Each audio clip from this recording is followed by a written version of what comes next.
Sa edad na 46 na taong gulang ay muling sasabak sa ibabaw ng lona ang pambato ng Pilipinas sa larangan ng boxing. Ito'y matapos ikasa ni Manny Pacquiao ang laban na ngayong darating na July kontra kay Mario Barrios, isang American na professional boxer.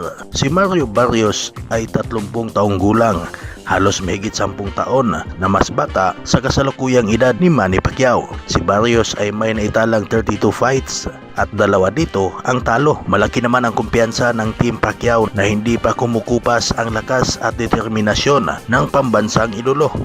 At sinisiguro sa lahat ng fans na kayang-kaya pa niyang pabagsakin ang Amerikanong kampiyon. Si Barrios ay mayroong track record na 29 wins, 2 losses at 1 draw.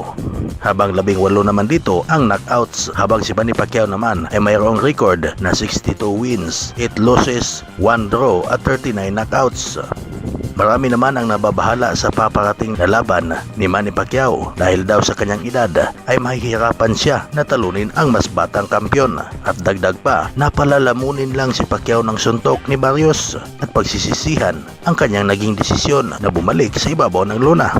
Matatandaan na mahigit 4 na taon na ding nagretiro si Manny Pacquiao sa professional boxing fight matapos siyang matikman ang huling pagkatalo via unanimous 12-round decision laban kay Cuban Yordenis Ugas noong August 21, 2021 at muling sasabak sa professional boxing title laban kay Mario Barrios.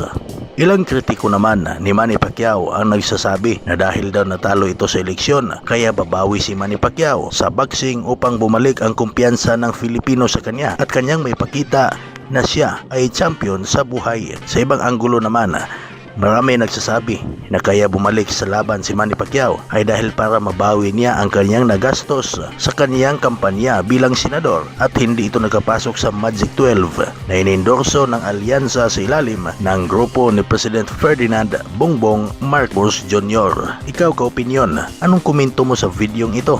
Mag-comment lang sa comment section at huwag kalimutang i-hit ang notification bell. Pasubscribe na din ang ating channel upang sa ganon ay updated ka sa mga bago nating video. Maraming salamat.